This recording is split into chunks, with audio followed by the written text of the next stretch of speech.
Hello friends, good morning. मैं अमन राज, आपका अपना चैनल गीता मॉडल क्लासेस में एक बार फिर से अभिनंदन करता हूं। आज मैं आप लोगों के लिए क्लास 7 का साइंस चैप्टर नंबर 4 जो नाम है हीट एंड टेम्परेचर चैप्टर का क्वेश्चन आंसर का वीडियो लेकर आया हूं। तो वीडियो स्टार्ट करने से पहले आपसे रिक्वेस्ट है, अगर आप हमारे चैनल में नए हैं तो चैनल को सब्सक्राइब कर लें और साथ में नोटिफिकेशन बेल ऑन कर लें। और हाँ, वीडियो अच्छा लगे तो एक लाइक ज़रूर करें, अपने दोस्तों में इसको ज़्यादा शेयर करें ताकि उन तक भी ये वीडियो पहुंच सके और वो लोग भी इस वीडियो का लाभ उठा सकें।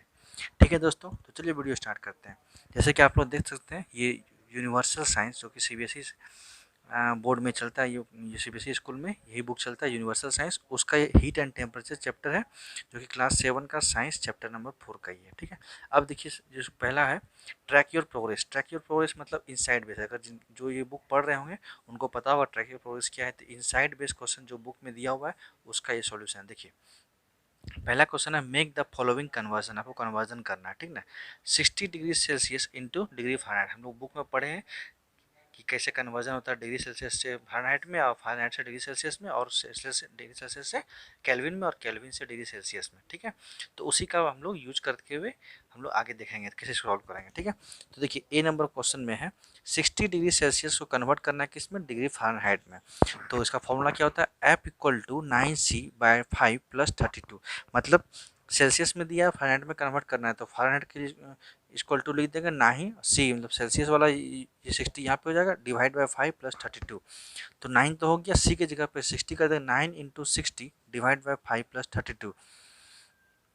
ये 65 से डिवाइड करें तो 12 हो जाएगा और 9 इंटू 12 हो जाएगा 108 प्लस 32 इक्वल टू हो जाएगा 140 डिग्री फ़ारेनहाइट। ठीक है, 60 degree Celsius equal to 140 degree Fahrenheit. ठीक है दोस्तों, तो इसका आंसर कितना होगा, 60 डिग्री सेल्सियस इंटू फ़ारेनहाइट में कन्वर्ट करना है तो इसका हो जाएगा 140 डिग्री फ़ारेनहाइट। ठीक है, चलिए अब आगे देखते हैं। बी नंबर, बी में क्या है, 70 डिग्री सेल्सियस इंटू केल्विन।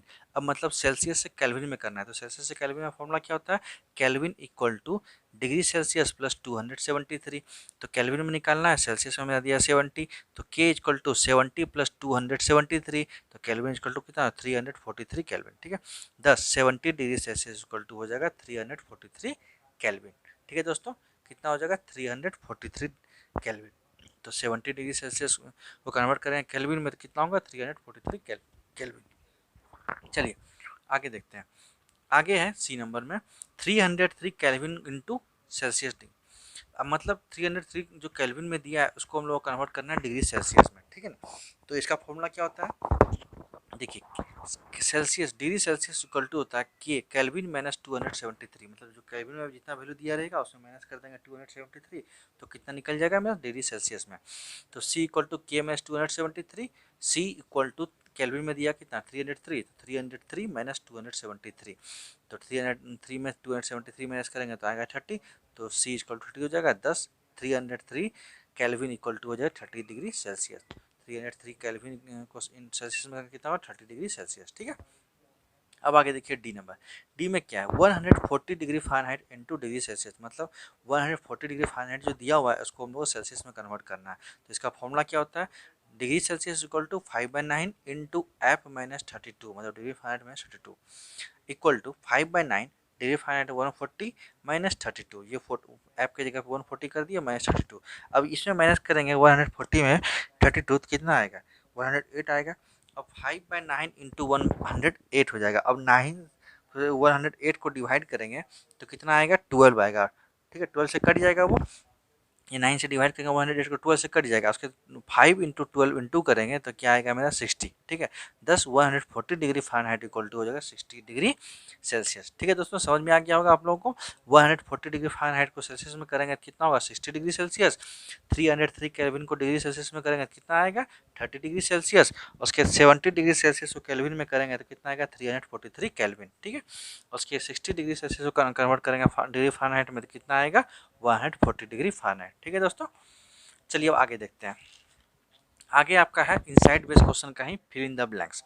मतलब बुक के अंदर जो इनसाइड में क्वेश्चन दिया हुआ है ना उसका भी ये सॉल्यूशन है। ट्रैक योर प्रोग्रेस 2 वन में था आपका कन्वर्जन, अब सेकंड में है क्या कहते हैं, फिल इन द ब्लैंक्स। तो देखिए पहला question, the thermometer whose range is -10 degree Celsius to 110 degree Celsius is dash thermometer. अब कौन सा थर्मामीटर है जिसका रेंज है -10 degree Celsius to 110 degree Celsius, तो वो है लेबोरेटरी थर्मामीटर। कौन सा थर्मामीटर दोस्तों? Laboratory thermometer. लेबोरेटरी थर्मामीटर का रेंज कितना होता है? -10 degree Celsius to 110 degree Celsius. ठीक है, इसको कहाँ हम लोग यूज करते हैं? इसको हम लोग कोई भी लैब में प्रैक्टिकल करने के टाइम में टेम्परेचर मेजर करने की यूज करते हैं लेबोरेटरी थर्मामीटर को। ठीक है दोस्तों, अब देखिए the thermometer whose range is 35 degree Celsius to 42 degree Celsius is dash. अब वैसा थर्मोमीटर जिसका रेंज 35 डिग्री सेल्सियस से 42 डिग्री सेल्सियस होता है उसको क्या बोलते हैं? उसका नाम है क्लिनिकल थर्मामीटर। कौन थर्मामीटर? Clinical thermometer. इसका रेंज कहाँ से होता है? 35 degree Celsius to 42 degree Celsius. और ये सब आपको हम लोग बुक में पढ़ाए भी है, चैप्टर में जब हम पढ़ा रहे थे उस टाइम ये सब पूरा डिटेल में आपको बताए भी थे बुक में। ठीक है दोस्तों, अगर नहीं देखे हैं तो आप लोग आई बटन में दिया है, जाके देख सकते हैं, या नहीं तो फिर एक प्लेलिस्ट बना हुआ है वहाँ पे आप लोग जा सकते हैं। ठीक है, वहाँ से आराम से आप लोग देख सकते हैं चैप्टर को समझ के, उसके क्वेश्चन आंसर खुद से ये सब कीजिएगा। ये सब क्वेश्चन को बड़ा नहीं है, टफ नहीं है, सब याद भी करने की जरूरत नहीं पड़ेगा। अगर आप लोग चैप्टर समझ जाएंगे तो खुद से इसका आंसर कर सकते हैं। ठीक है दोस्तों, तो क्लिनिकल थर्मामीटर का यूज हम लोग कहाँ करते हैं ये बताइए आप लोग? क्लिनिकल थर्मामीटर का यूज हम लोग क्या करते हैं? ह्यूमन बॉडी का टेम्परेचर को मेजर करने के लिए। अच्छा ये बताइए, जो ह्यूमन बॉडी का टेम्परेचर होता है वो नॉर्मल कितना टेम्परेचर होता है ह्यूमन बॉडी का बताइए? नॉर्मल होता है 98.6 डिग्री फ़ारेनहाइट, और क्या कहते हैं डिग्री सेल्सियस में कितना होता है बताइए? डिग्री सेल्सियस में तो 37। ठीक है, 37 डिग्री सेल्सियस। चलिए अब आगे देखते हैं। आगे आपका है dash is present in clinical thermometer to prevent the back flow of mercury. मतलब क्या है क्लिनिकल थर्मामीटर में प्रेजेंट जो कि बैक फ्लो ऑफ मरकरी को प्रिवेंट करता है, मतलब मरकरी का बैक फ्लो होने से प्रिवेंट करता है, तो वो है किंक। किंक क्या करता है? Kink is present in clinical thermometer to prevent the back flow of mercury. ये कहाँ पे होता है? मरकरी बल्ब के एबव में होता है। ठीक है ना, किंक। अब देखिए डी। डी में क्या है? The temperature of healthy human body, देखिए 37 डिग्री सेल्सियस है ना। The temperature of healthy human body is dash degree Celsius, तो क्या हुआ? 37 डिग्री सेल्सियस। मतलब ह्यूमन बॉडी का हेल्दी ह्यूमन बॉडी का नॉर्मल टेम्परेचर कितना होता है? 37 डिग्री सेल्सियस। कितना होता है? 37 डिग्री सेल्सियस। चलिए अब ट्रैक योर प्रोग्रेस 3 जिसमें फिल इन द ब्लैंक इसमें भी है। ठीक है, ये सारा इनसाइड बेस्ड क्वेश्चन है। ठीक है दोस्तों, चलिए इसमें पहला क्वेश्चन है आफ्टर एब्जॉर्बिंग हीट, हीट के एब्जॉर्ब करने के बाद liquid converts into dash. Liquid किस में कन्वर्ट होता है? वेपर में। मतलब हीट जब एब्जॉर्ब कर लेगा लिक्विड तो वो किस में कन्वर्ट हो जाएगा? वो वेपर में कन्वर्ट हो जाएगा। ठीक है, तो इसका आंसर हो जाएगा वेपर। अब देखिए सी। सी में क्या है? 1 calorie equal to dash joule. तो 1 कैलोरी इक्वल टू होता है 4.2 जूल। कितना होता है? 4.2 joule. 1 calorie equal to 4.2 joule. उसके बाद है liquid shows only dash expansion. अब लिक्विड जो है कौन सा एक्सपेंशन शो करता है? वो ओनली वॉल्यूम और क्यूबिकल एक्सपेंशन शो करता है। कौन? लिक्विड ओनली वॉल्यूम और क्यूबिकल एक्सपेंशन शो करता है। ठीक है दोस्तों, उसके बाद ट्रैक योर प्रोग्रेस 4। उसमें क्या है? State whether the following are true और फॉल्स। मतलब आपको ट्रू और फॉल्स बताना है जो स्टेटमेंट दिया है। ठीक है, इसमें पहला देखिए क्या है? ए medium is required for the transfer of heat is डा। ये क्या है? ट्रू या फॉल्स है बताना है आपको कि एक मीडियम का रिक्वायर्ड होता है ट्रांसफर हीट को ट्रांसफर करने में, तो ज़रूरत पड़ता है। सिर्फ रेडिएशन ही ऐसा मोड ऑफ ट्रांसफर हीट है जिसमें कि मीडियम का जरूरत नहीं पड़ता है। कंडक्शन और कन्वेक्शन दोनों में जरूरत पड़ता है मीडियम। ठीक है, तो इसके लिए क्या हो जाएगा? ट्रू हो जाएगा। A medium is required for the transfer of heat is true. ठीक है दोस्तों, उसके बाद क्या? Metals are bad conductor of heat. अब देखिए मेटल्स क्या है? गुड कंडक्टर है हीट का, तो बैड कंडक्टर तो है नहीं, इसलिए इसका आंसर हो जाएगा फॉल। क्यों? क्योंकि metals are good conductor of heat, इसलिए यहाँ पे क्वेश्चन दिया हुआ है metals are bad conductor of heat, तो ये हो जाएगा फॉल्स। ठीक है, उसके बाद we prefer woollen clothes in summer because they are bad conductor of heat. अब देखिए इसमें बोला जा रहा है कि समर के डे में हम लोग वूलन क्लॉथ को प्रीफर करते हैं। सबसे पहली बात, समर के डे में हम लोग वूलन क्लॉथ नहीं पहनते हैं। हम लोग कब पहनते हैं? विंटर के डे में हम लोग वूलन क्लॉथ प्रीफर करते हैं। ठीक है, इसलिए ये आंसर हो जाएगा फॉल्स। ठीक है, इसमें क्वेश्चन बोल रहा है we prefer woollen clothes in summer because they are bad conductor of heat. ये फॉल्स है। क्यों? वूलन क्लॉथ्स को हम लोग विंटर के टाइम में यूज करते हैं। क्यों? क्योंकि ये बैड कंडक्टर ऑफ हीट है, ये हीट को ना पार होने देता है ना अंदर आने देता है। ठीक है, देखिए डी में क्या है? Flow of cool air from sea towards the land is called sea breeze. ये ट्रू है। क्यों? क्योंकि जो फ्लो ऑफ कूल एयर जो होता है from sea towards the land is called sea breeze. इसी को सी ब्रिज बोलते हैं, जो कि कूल एयर का फ्लो होता है कहाँ से? सी से टुवर्ड्स लैंड की तरफ, तो उसको बोलते हैं सी ब्रिज। तो इसमें हो गया ट्रू। ठीक है दोस्तों, चलिए तो इंटरनल क्वेश्चन जो आपका था बुक में ये खत्म हो गया। अब हम लोग जो बुक मतलब चैप्टर के लास्ट में क्वेश्चन जो होता है जिसको असेसमेंट जोन बोलते हैं, तो आप लोग बुक में देखे होंगे, अगर नहीं देखे तो अभी आप लोग बुक खोलिए और उसमें पलटा के देखिए, असेसमेंट जोन करके आता है जो कि चैप्टर के लास्ट में दिया रहता है क्वेश्चन आंसर, तो उसका हम लोग अब करते हैं। देखिए, तो सबसे पहला ए नंबर में है चूज द करेक्ट आंसर। मतलब इसमें क्या है ना, ये क्वेश्चन दिया, उसमें 4 ऑप्शन दिया है, तो हम सिर्फ आंसर को ही मेंशन किए दोस्तों, ठीक है, तो इसलिए आप लोग बुक में मैच कर लीजिएगा इसका आंसर क्या क्या होगा, ठीक है। तो देखिए, पहला हम ऑप्शन को नहीं लिखे, ऑप्शन लिखने से क्या होगा, ज़्यादा लंबा हो जाएगा, इससे कोई प्रॉफिट नहीं है, इसे डायरेक्ट आंसर लिखें, क्योंकि आंसर ही आप लोगों को याद करना है। चलिए, पहला क्वेश्चन है SI unit of heat is. अब हीट का एसआई यूनिट क्या होता है, आपको हम बताएं, एसआई यूनिट ऑफ हीट क्या होता है, जूल होता है, लेकिन कॉमनली यूज यूनिट क्या होता है हीट का, जूल होता है और कैलोरी होता है। क्या होता है, जूल और कैलोरी। 1 कैलोरी इक्वल टू कितना होता है, 4.2 जूल, और 1 जूल इक्वल टू होता है 1/4.2 कैलोरी, ठीक है, याद रखिएगा सब दोस्तों। तो SI unit of heat is joule, ये सी नंबर में दिया हुआ है, ठीक है। अब देखिए second, 10 degree Celsius is the same temperature as. कितना होगा, 10 डिग्री सेल्सियस को फ़ारेनहाइट में कन्वर्ट करेंगे तो क्या होगा, सी इक्वल टू कितना होता है फ़ारेनहाइट में, सी इक्वल टू होता है 9/5 इंटू एफ माइनस कितना 32, ठीक है। देखिए फॉर्मूला होता है ना, सी इक्वल टू 5/9 एफ माइनस 30, नहीं ये डिग्री सेल्सियस फ़ारेनहाइट में कन्वर्ट करना है, तो एफ इक्वल टू हो जाएगा 9c/5 प्लस 32। तो मेरा इसमें डिग्री सेल्सियस में कितना दिया हुआ, 10 दिया था, 9 into 10 equal to 90 divide by 5, तो कितना हो जाएगा, 90 डिवाइड बाई 5 करेंगे तो हो जाएगा 18, और प्लस 32 इक्वल टू हो जाएगा 50 डिग्री फ़ारेनहाइट। तो इसका 10 degree Celsius is the same temperature as 50 degree Fahrenheit, ठीक है दोस्तों। उसके 3 में देखिए, black surface are, black surface क्या है, good absorber and good radiators of heat.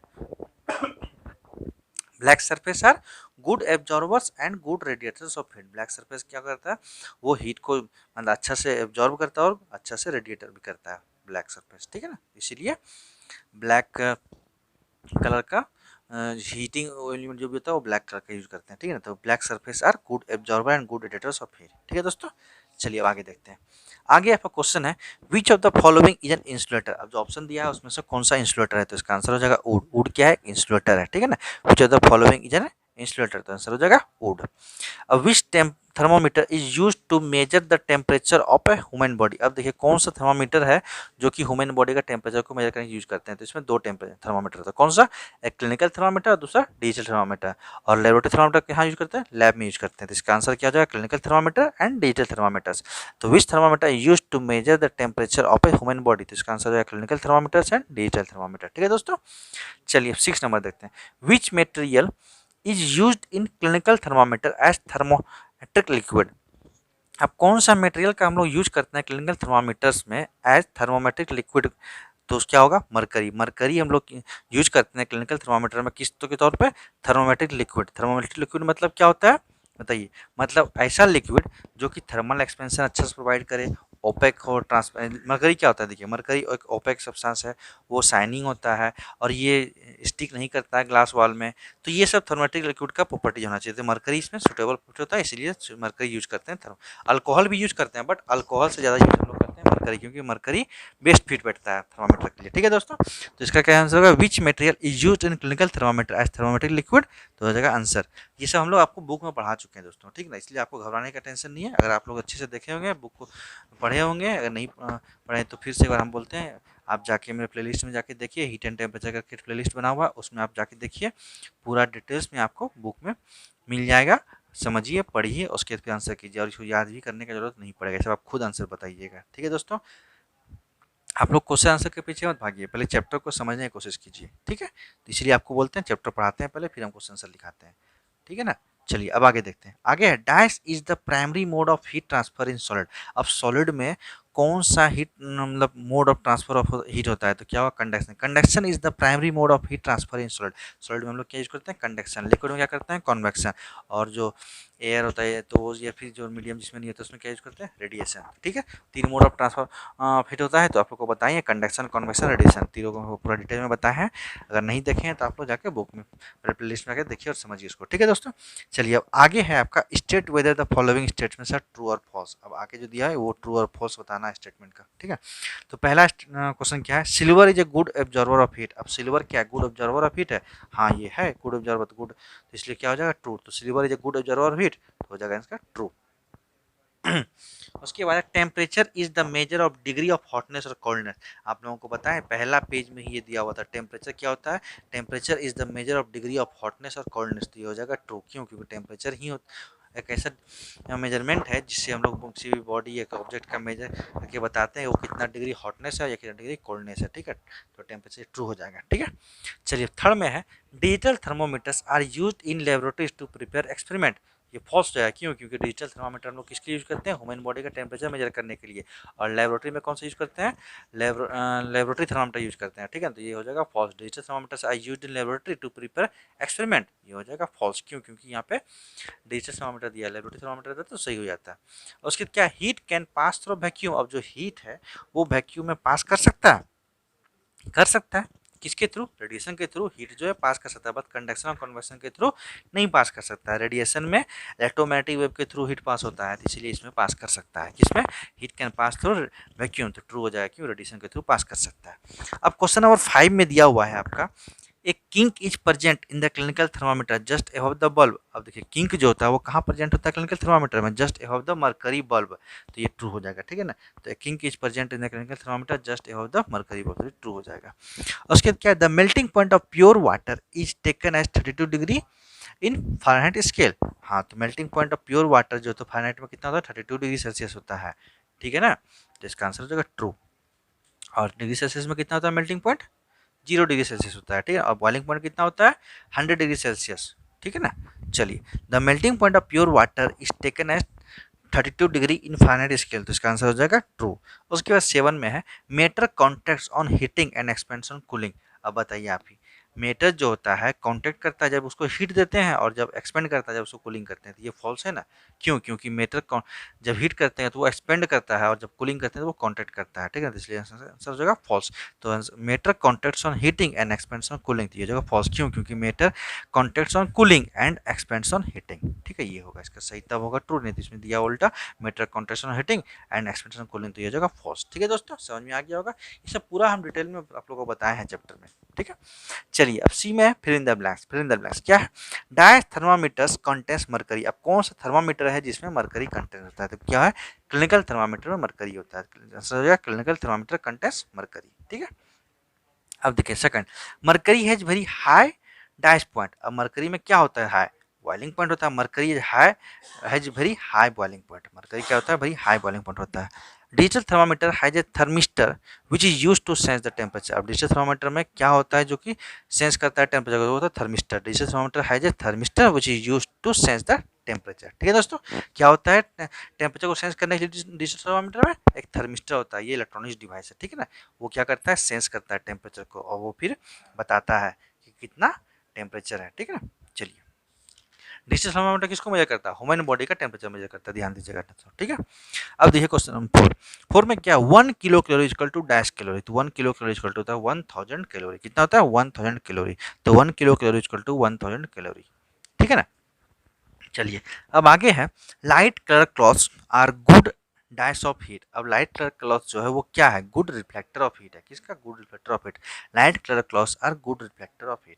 ठीक है ना, अब देखिए 6, the process of transfer of heat energy from a hot body to a cold body without heating the space in between them is called dice. अब देखिए जो process है transfer of heat का, किसमें energy from a hot body से to a cold body without heating the space, बिना space के heat किए बिटवीन देम, उसको क्या बोलते हैं? रेडिएशन। क्या बोलते हैं? Radiation. Radiation, the process of transfer of heat energy from a hot body to a cold body without heating the space in between them is called हो जाएगा रेडिएशन। ठीक है, अब देखिए 7, materials that allow the heat energy to pass through them are called dice. अब materials जो है allow करता है किसको? हीट एनर्जी को पास करने में अपने से, तो उसको क्या बोलते हैं? कंडक्टर। तो कंडक्टर क्या हो जाए? Materials that allow the heat energy to pass through them are called conductor. ठीक है दोस्तों, चलिए अब नेक्स्ट है डी में match of the following. Match of the following, तो इसमें क्या है? ये दिया हुआ जैसे ये रैंडमली दिया हुआ है, तो हम क्या कि जो इसका आंसर है वो यहाँ पे लिख दिए और रैंडमली नहीं पुट किए, क्योंकि ऐसे ऐसे लोग करने से आप लोग गड़बड़ा जाइएगा, इसलिए इसका आंसर जो होगा वो लिख दिया। ठीक है दोस्तों, तो मैच द फॉलोइंग, हीट का क्या हो जाएगा, जूल। क्यों, हीट का जो यूनिट होता है क्या होता है, जूल होता है, ऐसा यूनिट होता है ना जूल। अब देखिए टेम्परेचर क्या किस में मेजर करते हैं, केल्विन में करते हैं, डिग्री सेल्सियस में करते हैं, फारेनहाइट में करते हैं, बट ये केल्विन दिया तो केल्विन इसमें लिख देंगे। उसके कंडक्शन में क्या होगा, सॉलिड, सॉलिड में क्या होता है, कंडक्शन से ट्रांसफर होता है हीट सॉलिड में। ठीक है ना। अब ग्लास, ग्लास क्या है, इंसुलेटर है। मेटल क्या है, कंडक्टर है। मेटल क्या है, कंडक्टर है। ठीक है, तो इसका आंसर हीट का क्या हो जाएगा, जूल हो जाएगा, टेम्परेचर का केल्विन हो जाएगा, कंडक्शन का सॉलिड हो जाएगा, ग्लास का इंसुलेटर हो जाएगा और मेटल का कंडक्टर हो जाएगा। ठीक है दोस्तों, तो आज हम वीडियो को यहीं स्टॉप करते हैं। वीडियो स्टॉप करने से पहले आपसे रिक्वेस्ट है कि अगर आप हमारे चैनल में नए हैं तो चैनल को सब्सक्राइब कर लें और साथ में नोटिफिकेशन बेल ऑन कर लें। और हाँ, वीडियो अच्छा लगे तो एक लाइक जरूर करें, अपने दोस्तों में इसको ज़्यादा शेयर करें ताकि उन तक भी इन्फॉर्मेशन पहुँच सके और वो लोग भी इस वीडियो का लाभ उठा सके। ठीक है दोस्तों, तो फिर मिलते हैं। Thank you.